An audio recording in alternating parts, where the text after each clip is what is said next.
Assalamualaikum warahmatullahi wabarakatuh. Innal hamdalillah nahmaduhu wa nasta'inuhu wa nastaghfiruh wa nastahdi wa natubu ilayh wa na'udzu billahi min shururi anfusina wa sayyiati a'malina.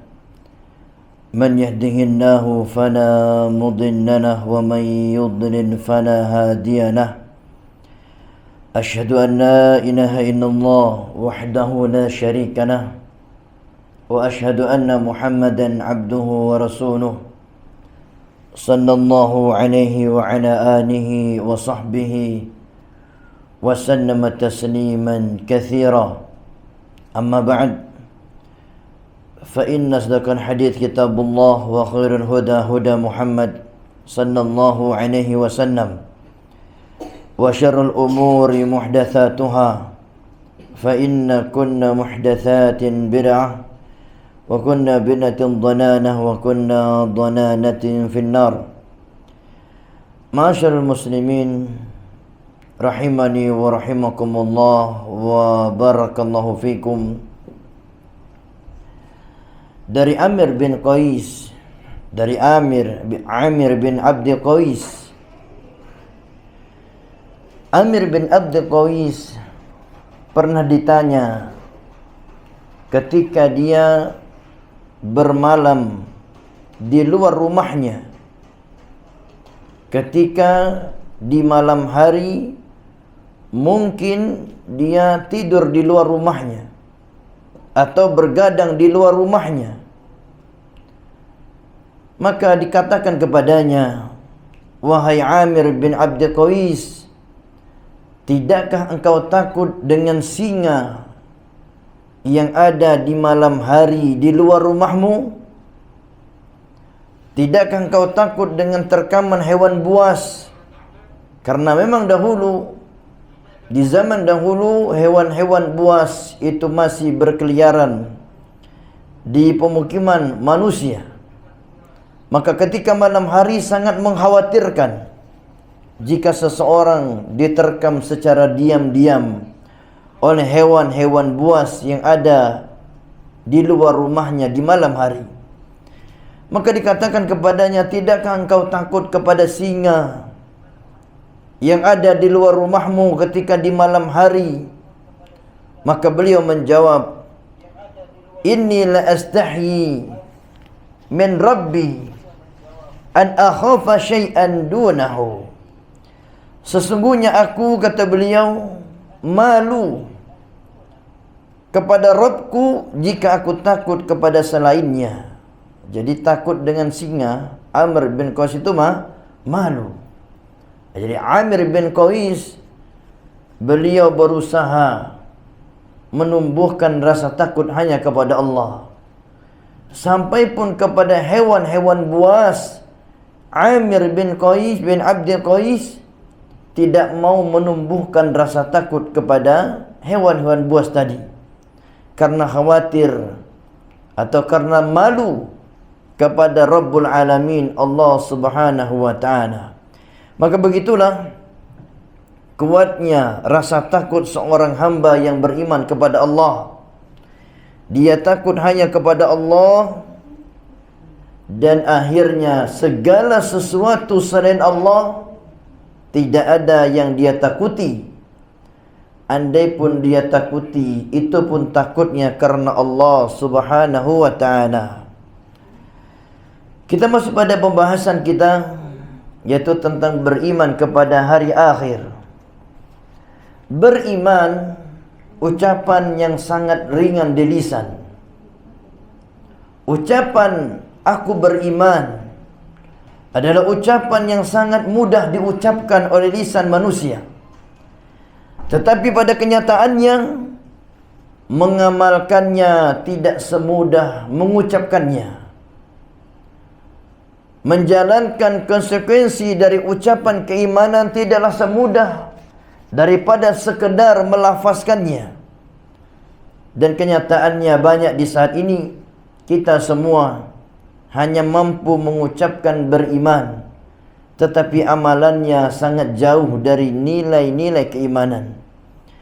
Maka di antara cara membangkitkan keimanan yang ada dalam hati seseorang, hendaklah dia terus mengkaji tentang yaumul akhir, hari akhir, yang mana di hari akhir manusia akan menyadari betapa pentingnya keimanan seseorang. Kita sebutkan yang pertama tentang makna beriman kepada hari akhir. Makna beriman kepada hari akhir. Makna beriman kepada hari akhir adalah beriman dengan segala yang berkaitan dengan hari akhir. Jadi beriman kepada hari akhir adalah beriman dengan segala hal yang berkaitan dengan hari akhir. Hari akhir itu, kata para ulama, mulai dari kematian sampai masuk ke dalam surga atau neraka. Hari akhir itu adalah setiap kejadian yang dimulai dari kematian sampai kembali ke dalam surga atau neraka. Jadi makna hari akhir itu maknanya sangat luas, termasuk dari hari akhir kematian, termasuk dari hari akhir fitnah kubur, pertanyaan alam kubur, termasuk dari hari akhir nikmat dan azab kubur, termasuk dari hari akhir adalah kejadian-kejadian kebangkitan manusia dari kuburannya, termasuk dari hari akhir dikumpulkan manusia di padang mahsyar, dihisab, ditimbang, dan lain sebagainya dari kejadian-kejadian yang ada pada yaumul akhir. Maka hendaknya kita semua menyadari kehidupan di dunia ini ada akhirnya. Manusia itu ada awalnya dan ada akhirnya di dunia ini. Dan jarak antara awal dan akhir tidaklah jauh. Jarak antara kelahiran dengan kematian seseorang tidaklah jauh. Dan itu akan manusia rasakan setelah datang kematian. Yang mana manusia itu ketika mengalami kematian akan merasakan betapa sebentarnya hidup di kehidupan dunia ini. Kita sebutkan yang berikutnya, disebutkan bahwasanya tentang pentingnya mempersiapkan bekal. Mempersiapkan bekal untuk berjumpa dengan hari akhir. Bekal terbaik, bekal terindah untuk bertemu dengan hari akhir adalah menjalankan seluruh kewajiban. Jadi penting kaum muslimin mempelajari al-wajibat, dikarenakan menjalankan kewajiban-kewajiban adalah bekal terbaik menghadap Allah, bekal terbaik menghadapi kematian dan hari kiamat, bekal terbaik untuk diselamatkan dari siksa neraka Allah. Maka penting kaum muslimin mempelajari al-wajibat, kewajiban-kewajiban apa saja yang Allah wajibkan untuk manusia. Barang siapa yang menjalankan kewajiban dengan baik, insya-Allah dipastikan dia diselamatkan dari murka dan siksa Allah. Di antara kewajiban yang bisa kita sebutkan di kesempatan kali ini adalah yang pertama, mentauhidkan Allah. Ini kewajiban nomor 1 yang tidak bisa ditawar-tawar, yang tidak bisa ditinggalkan, mesti ada. Yang kedua adalah kewajiban solat 5 waktu. Kemudian kewajiban membayar zakat.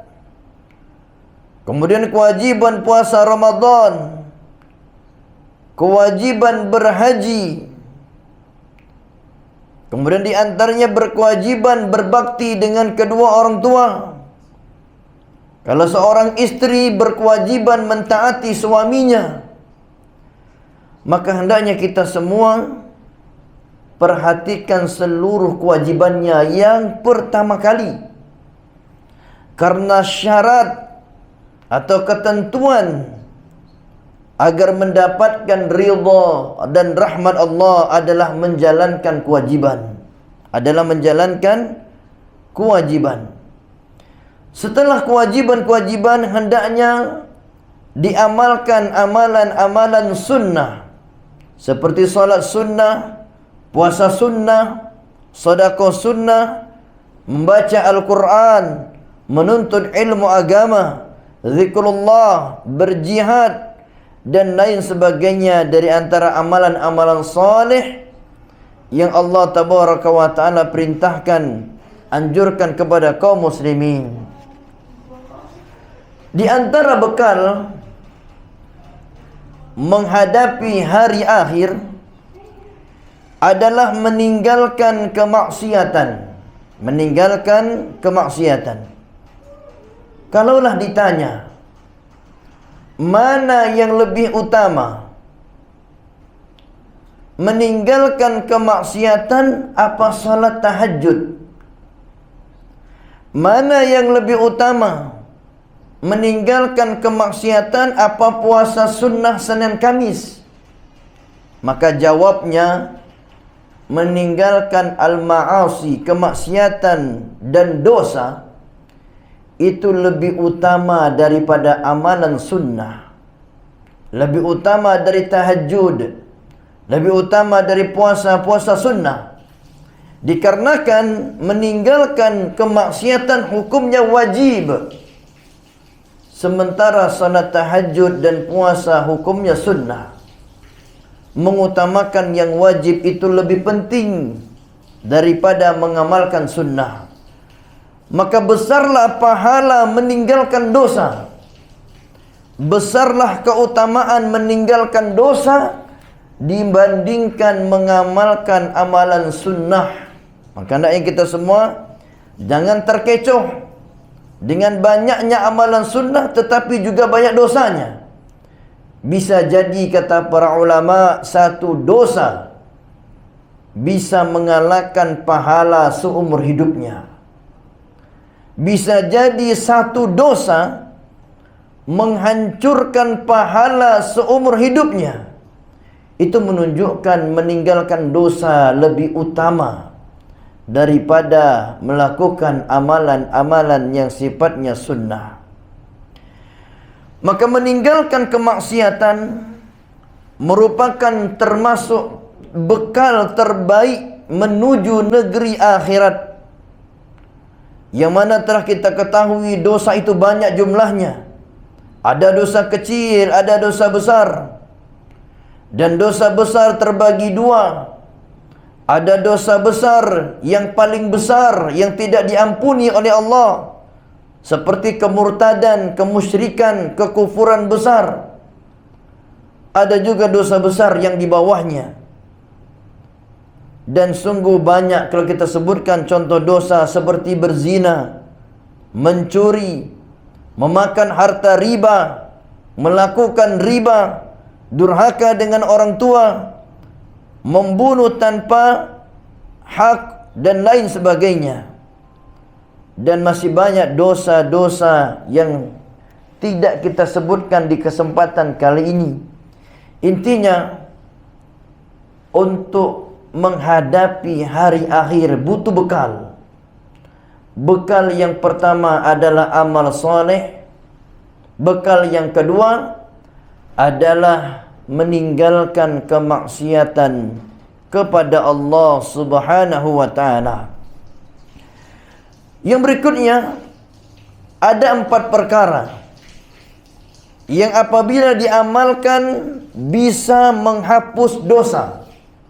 Jadi ada 4 perkara yang apabila diamalkan seseorang bisa menggugurkan dosanya. Mungkin dosanya sudah sepenuh langit, sepenuh bumi, atau dosanya sudah sebesar gunung. Ternyata ada amalan yang bisa menghapusnya, menggugurkannya. Yang pertama adalah mentauhidkan Allah, menjadikan Allah satu-satunya yang diibadahi, menjadikan Allah satu-satunya tempat bertawakal, menjadikan Allah satu-satunya tempat dia meminta pertolongan, dan menjadikan Allah satu-satunya tempat dia berharap, dan lain sebagainya dari ibadah hanya kepada Allah. Ini sebab diampuni dosa seseorang. Amalan yang kedua, di antara sebab diampuni dosa seseorang adalah bertaubat kepada Allah dengan taubat nasuha, taubat yang penuh penyesalan, meninggalkan kemaksiatan dan bertekad untuk tidak mengulangi. Dan jika kesalahannya kepada sesama manusia, dia meminta halalnya atau mengembalikan hak yang dia rampas dari sesama manusia. Di antara amalan yang menggugurkan dosa adalah memperbanyak memohon ampun kepada Allah, mengucapkan astaghfirullah. Maka kaum muslimin sangat dianjurkan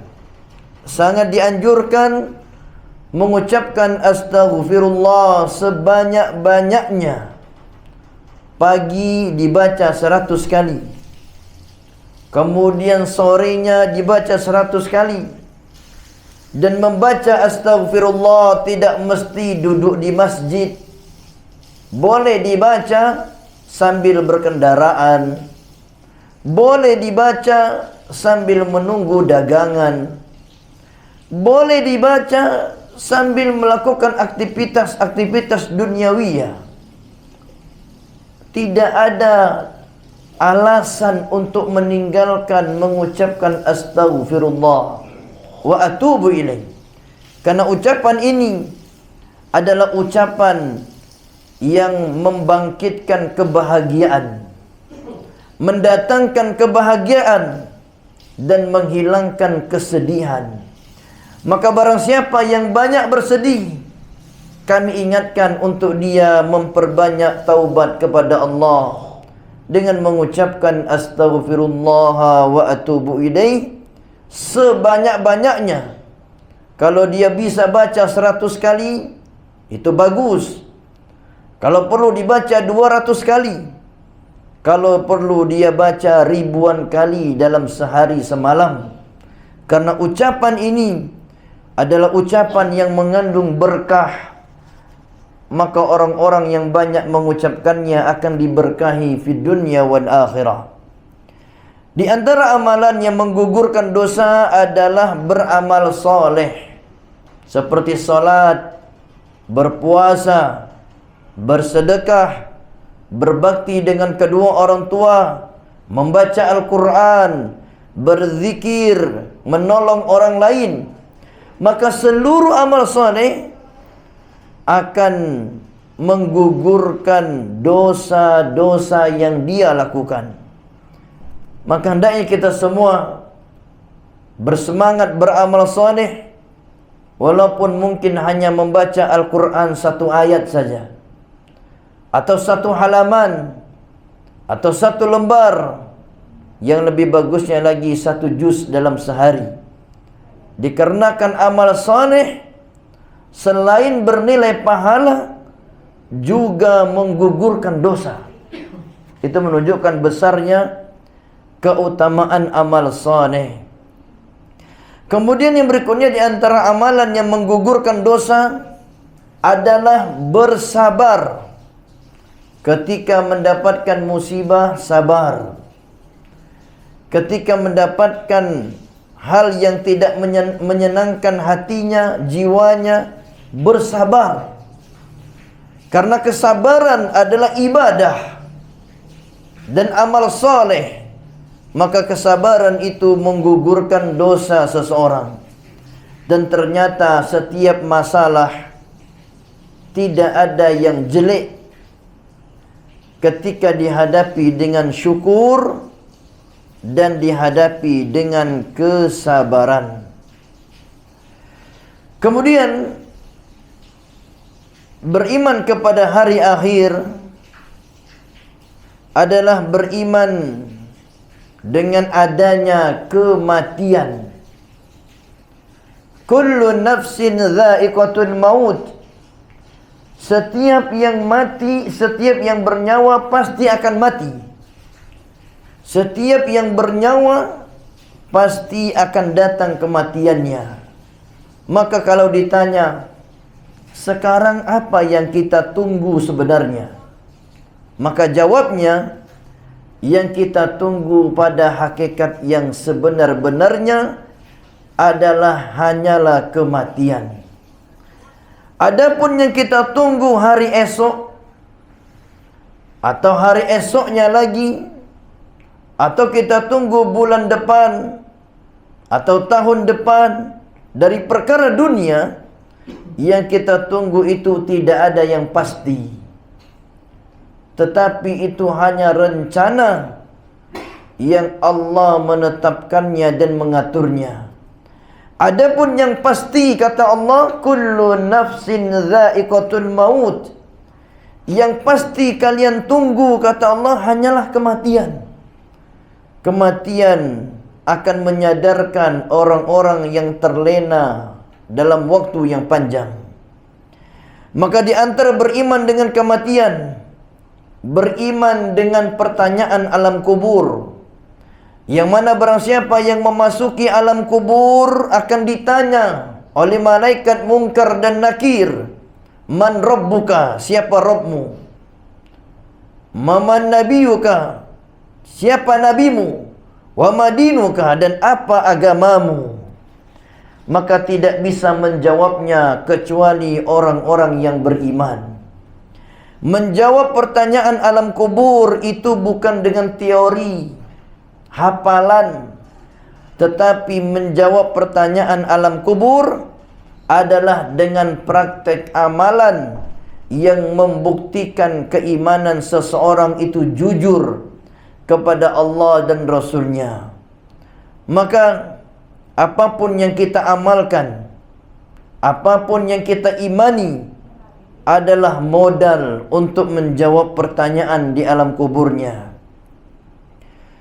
Kemudian ada sebagian manusia yang tidak ditanya di alam kuburnya. Yang pertama adalah orang yang mati syahid di medan perang. Sebagaimana Nabi mengatakan, kafa bi barakatis suyub ala ra'sihi fitnatan. Orang-orang yang mati syahid tidak ditanya di dalam kubur, dikarenakan mereka sudah diuji dengan kilatan pedang ketika di medan pertempuran. Jadi orang yang mati di medan perang tidak mendapatkan fitnah atau pertanyaan kubur, karena mereka sudah mendapatkan fitnah dan ujian ketika di medan perangnya. Dan di antara yang tidak ditanya di alam kubur adalah orang yang meninggal di hari Jumat. Meninggal di hari Jumat, meninggal di malam Jumat, itu tidak ditanya di alam kuburnya. Itu menunjukkan Allah memuliakan hari Jumat. Hari Jumat adalah hari akan dibangkitkan hari Al-Qiyamah. Hari kiamat dibangkitkan di hari Jumat. Hari yang paling mulia adalah hari Jum'ah. Maka hendaknya kita semua memperbanyak salawat Nabi di hari Jumat, karena di hari Jumat itu salawat itu langsung sampai kepada Nabi Muhammad sallallahu alaihi wasallam. Termasuk beriman kepada hari akhir adalah beriman kepada nikmat kubur dan siksa kubur.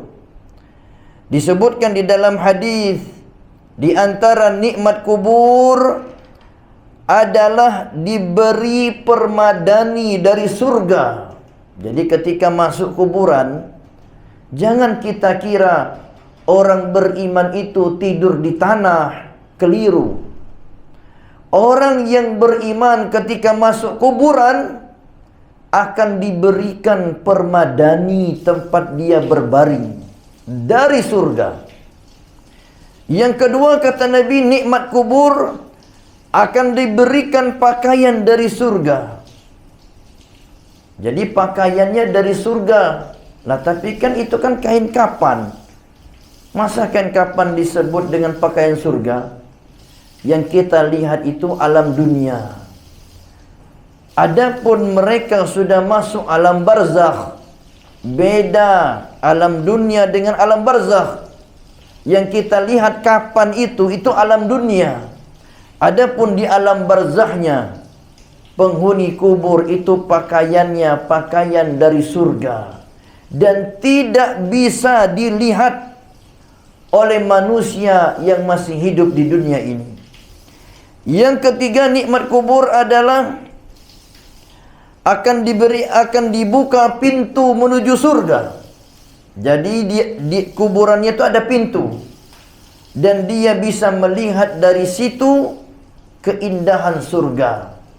Setiap kali melihat surga, orang beriman di kuburan mengatakan, "Ya Allah, cepat-cepatlah hari kiamat ini. Cepat-cepatlah hari kiamat, ya Allah, cepat-cepatlah." Kenapa demikian? Karena orang beriman di alam kubur sudah tidak sabar pengen masuk surga. Itulah doanya. Di antara nikmat kubur adalah disebutkan dalam hadis, akan didatangkan ke dalam kuburannya angin. Yang angin itu dari surga. Yang angin itu beraroma wangi. Inilah anginnya. Jadi jangan dikira di kuburan tidak ada anginnya. Kalau kita lihat kuburan sekarang memang tidak ada anginnya karena tertutup tanah. Tetapi di alam barzakhnya mereka mendapatkan angin yang segar. Bahkan lebih segar daripada angin dunia ini.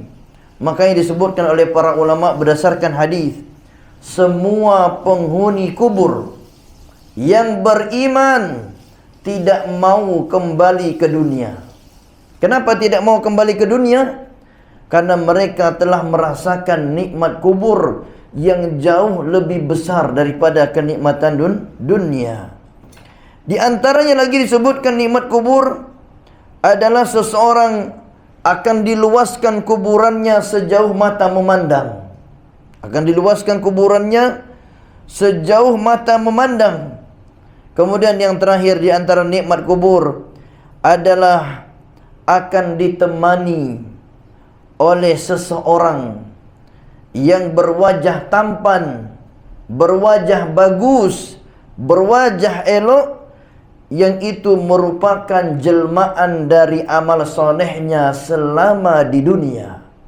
Jadi amal soleh di kuburan itu akan menjelma menjadi manusia yang dia akan menemani selama di alam kuburnya. Maka benar-benar yang paling setia adalah amal soleh yang selalu menemani seseorang. Kemudian adapun azab kubur, di antaranya adalah akan diberi permadani dari neraka. Yang kedua, akan diberikan kepadanya pakaian dari api neraka. Kemudian akan dibukakan pintu, yang dari pintu itu dia bisa melihat neraka. Jadi orang di kuburan itu jangan dikira tidak ada pemandangan di kuburan. Kalau kita tengok sekarang, kuburan itu kelam, hitam, tidak ada lampu. Tetapi bagi penghuninya ada pemandangan. Entah pemandangannya surga atau pemandangannya neraka. Setiap kali orang kafir yang tidak beriman melihat neraka, Mereka berkata, "Ya Allah, jangan engkau bangkitkan hari kiamat. Jangan engkau bangkitkan hari kiamat, ya Allah, jangan engkau bangkitkan." Itulah doa orang kafir di alam kubur. Sangat berbeda dengan doa orang beriman di alam kuburnya. Kemudian datanglah angin yang panas dari api neraka.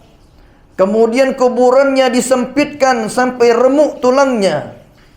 Dan akan ditemani oleh seseorang yang jelek rupanya, busuk baunya, yang itu merupakan jelmaan dari amal jeleknya selama di dunia. Maka beginilah akhir dari tujuan hidup kita, yang kita terkadang sibuk memikiri kehidupan dunia yang tidak pasti, tetapi kita lupa memikirkan kehidupan yang pasti. Yang pasti itu kematian. Adapun hari esok itu belum pasti, baru rencana. Maka harusnya manusia itu lebih mementingkan yang pasti daripada sesuatu yang sekedar rencana. Tetapi itulah manusia, sulit beriman, sulit meyakini kepastian, dikarenakan mereka telah ditipu oleh nafsunya dan ditipu oleh bujukan-bujukan syaitan.